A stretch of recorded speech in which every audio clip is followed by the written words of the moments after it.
welcome to this Q&A session. My name is Kitu Kasungola, and I will be facilitating this session with the lovely Vivli, who is the director of the film.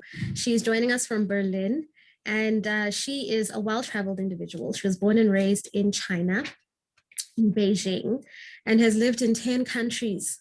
Wow. We'll dive in a bit about how all of her nomadic ways, we'll call it that, have informed her filmmaking. But she has vast interests. She has designed eco toilets. She's done a bit of fashion, stand-up comedy, over and above her filmmaking. So this is a very well-talented, multifaceted young lady. And thank you so much for joining us today. Thank you for inviting me. It's an absolute pleasure for us having you here. So just randomly, how does a filmmaker design eco toilets, Viv?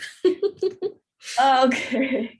Yeah, actually it was just something that because I grew up in the city and I grew up in Beijing, and it's somewhere that is just so detached from the nature. Mm-hmm. So when I went abroad to study, I realized nature is quite like something that is very close to a lot of people outside of China or outside of Beijing.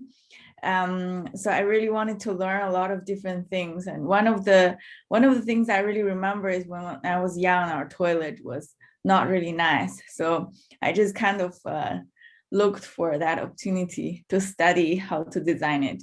It's just dry toilet. Okay. You might know. Yeah. That's very, very fascinating. And so that says to me that you're a very curious individual. I mean, also looking at the vast array of things that you've been involved in, what draws you to any particular kind of project or endeavor?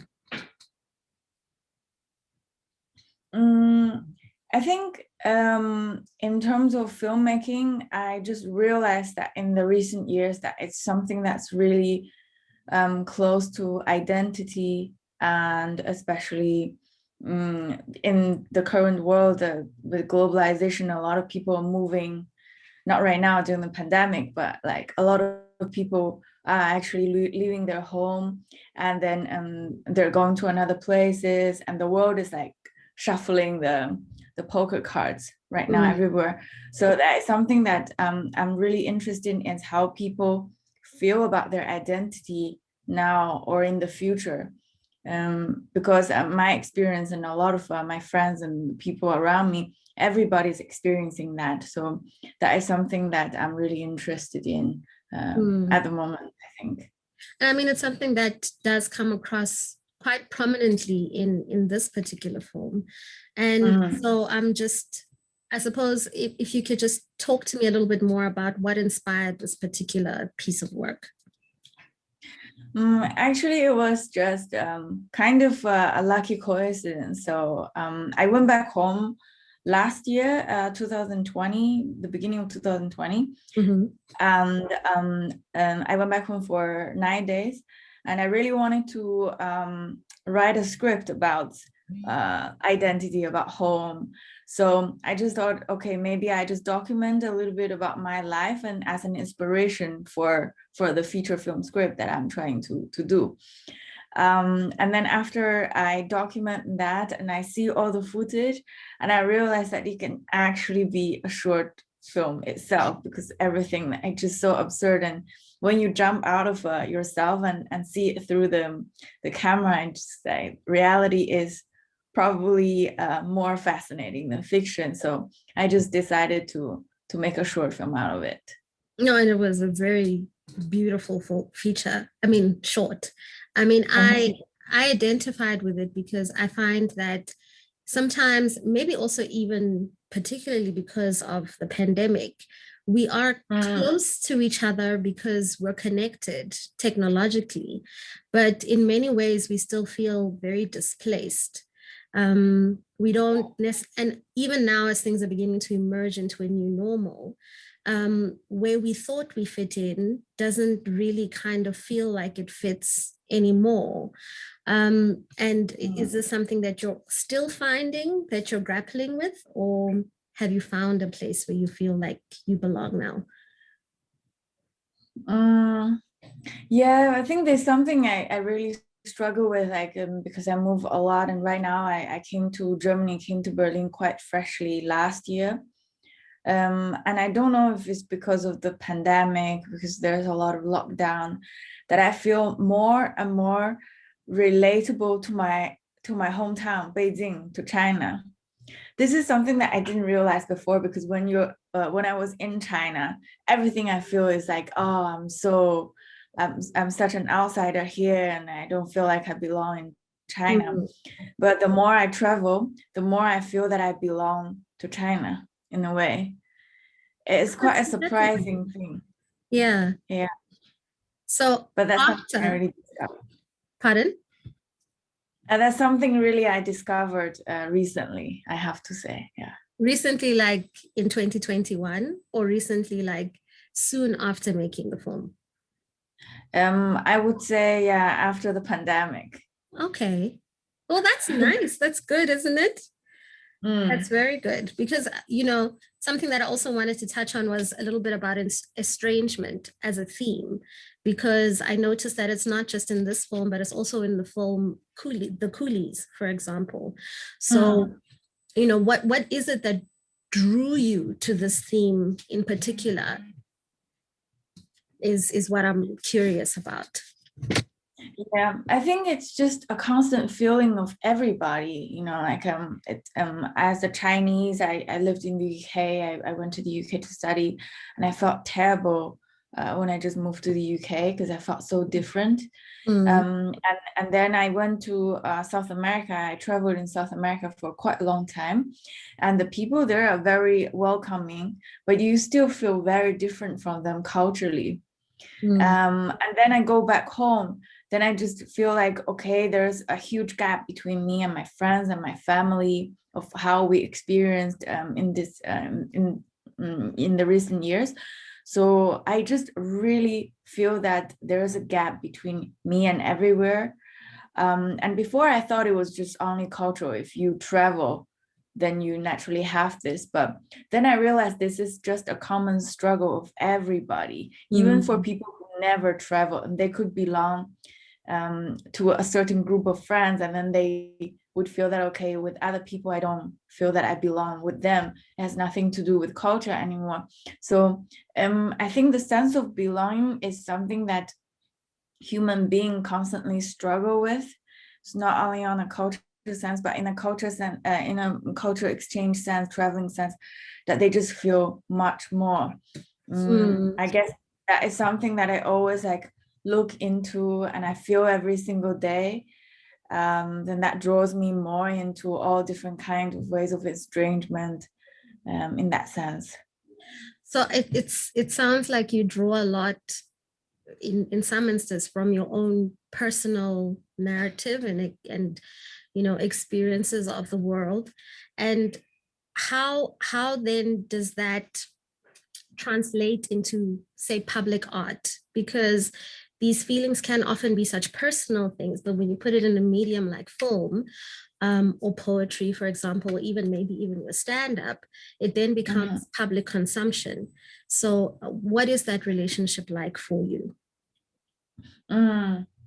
Yeah, to be honest, I was really shy before on camera. So I studied theater, and I was on stage for a while. Then I also tried out on camera, but I really didn't like it. I didn't like seeing myself. And I didn't like that people can watch me as well. But somehow I just realized that it's just really difficult to be as true or known as much as possible as you know yourself, or you know the things that the access to yourself, it's just like immense.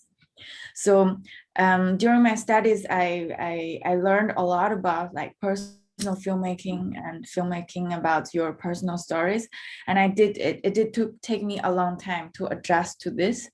And once you go beyond that border, and you're like, okay, I really accept myself. I really accept that my face is round and I'm eating all the time, then that's okay. So it did take me quite a while to get used to it, actually. And there's also something that I just really realized, that before, I did a little bit of fiction film and fashion film as well. And those films never really touched me as much as documentary. But then I realized that because documentary, there is everything can be reenacted. But in documentary, sometimes you really feel that the connection or the energy, the feelings between people are real. And I believe that this kind of sense of love or affection or all this kind of feelings, it's also a physical form that we just don't see, but you can feel it. So through like working on personal films, I can actually see those things and feel those things, and that was just something very how to say that's really satisfying for me, to work on my own stories around me. Is it then easier for you to do personal narratives, or when someone else is a protagonist? Like in your film, she dyes her hair pink. So, you know, the difference between when you're the subject and when someone else is the subject. I think there is something a lot of directors, a lot of documentary directors, they actually touch this point. And there's a lot of documentary directors turned into fiction afterwards. They say that they just don't feel that they have the right to dig so much about other people's life. At some point, you really feel guilty to get into that part. And in my short film, sometimes, and I also work with protagonists, with other characters, and at some point, I really felt that, it's really wrong to go further than that. So yeah, when I work with other people, I have this this shield there, or this block, this limit there. And with myself, I think that limit does not really, it's not really, it's quite further away. So I can go further than the other. So I can torture myself than torture other people, if that makes sense. So I guess it's not easier, but it's more like you have a longer you have a bigger limit that you can explore. Okay, that makes a lot of sense. But then in terms of for your own safeguarding, how do you recognize if if you're testing yourself too much, if you're pushing your boundaries too much? Are there markers for you so you can say, I'm safe up until this point? Because there is a part even in the film, where you get very emotional after seeing your ex, and that's a very intimate, vulnerable position to be, and so bare and so vulnerable in the film. So just checking in to see, maybe for other filmmakers about how to safeguard themselves or the people they're working with when you get into such intimate, very emotional spaces. Yeah, I know what you mean. Like that was actually something that I didn't expect that I could do. Actually, that scene, before that scene, I filmed a lot more. The actual before the snow, we actually had dinner. And that scene I also filmed, but it's really chaotic. And I just didn't feel like it really fit into the whole form or whole style of the film. So I edited out. But indeed, like that part, I just felt like it's so hard to do it. So there's definitely those parts and those things that I think for myself at this point, and when I film with other people, I care more about the people around me's feelings, like my mom's feelings, my dad's feelings, my granny's feelings. So as long as I don't go beyond their limit, then I think it's quite fine for me. Okay. And then you're just willing to go as far as you can go with yourself. Yeah. I think I really want to torture myself in that way. A little bit Augusto Boal of you. Yeah. But do you have I don't know, do you have a way of debriefing after such a moment for yourself? You know, if you were doing a fictional kind of piece, because of your background having studied drama, you would have a process to de-roll. And so now in this kind of intimate, you know, journey and process, how then do you then safeguard and just care and soothe the parts that may have been kind of left raw after shooting or a moment of exploration? I think this is something I'm still not really good at, actually, because after doing this film, I never really officially showed my parents. I never really give them a screening properly, which is kind of my fault. But I think that's me. Like, I think I really like to run away from stuff. And before, when I was working with characters as well, that I didn't really pay attention to this. Like, I would just film and then go away. And for myself as well. That's why I think working with myself, I can be a bit more harsh. But with others, I really, like you said, left at some point that is quite vulnerable. And this is something that is most difficult, I find, in documentary filmmaking. Is the hardest thing is just your relationship between the filmmaker and the people who are in the film. Because with the fiction, after he called cut, and then the relationship basically is, it's not really that difficult. You're just portraying another person, and portraying yourself, it's just a lot more difficult than that. But it's very good that I pointed out. I should probably work more on that as well. We're always learning, growing, you know, the Yeah. exchange of ideas helps us to think about other things that in our processes that we may not have thought of before.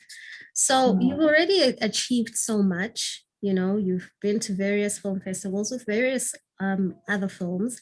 And I know that you're currently trying to put together funds and such for the two mountains weighing down my chest. So that's your next project. Oh, yeah. Actually, this project has been in my mind for a long time, and I just really didn't feel ready to do it for the longest time. So since I was young, I was really frustrated sexually, in terms that I had no information about sex or sexuality, and I was born and raised kind of like a boy. So I was like very confused. When I grew up, when I went abroad, I realized that other people have completely different experience than me. So at the beginning, I thought it's just my own special case, but then I realized that it's highly related to the whole environment in China. So I started digging out a lot of stuff about the sexuality of women in China, and then also the body image in China. So that kind of just became the start of the film. And right now I'm developing the script to follow my personal story through my growing up, how I deal with the sexuality confusion, and also how the society in China, how the women in society of China deal with body image or sexuality throughout this years, because China changed a lot. So at the same time, kind of reflect on the modern development of China as well. Okay. Yeah. So that's a film, and we've been doing a lot of outreach during the development process. So we collected stories, we started doing a podcast, just hearing out other people's stories and finding out what makes sex so mysterious and so talked about, but yet so unknown. Maybe not just in China, but all over the world. It's just this trend. So well, That is something that sounds amazing, and I can't wait to see it because you have a very keen eye and you bring things so intimately and you bring the emotions out in such beautiful, subtle ways. So I just know that that is also going to be something worth looking out for, worth checking out. And I wish you everything of the best with it. Thank you very much. Thank you Yeah. so much for joining us today. And I hope you at home will be checking out the film. I don't feel at home anywhere anymore. It is part of the lineup for Encounters 2021. And we will be checking you out when you see us. A very special thank you to all the Encounters Festival partners and sponsors. Thank you so much, Viv. And we would like you to please check out our social media pages. Viv, would you like to share your social media handles for everybody so they can keep in touch with you?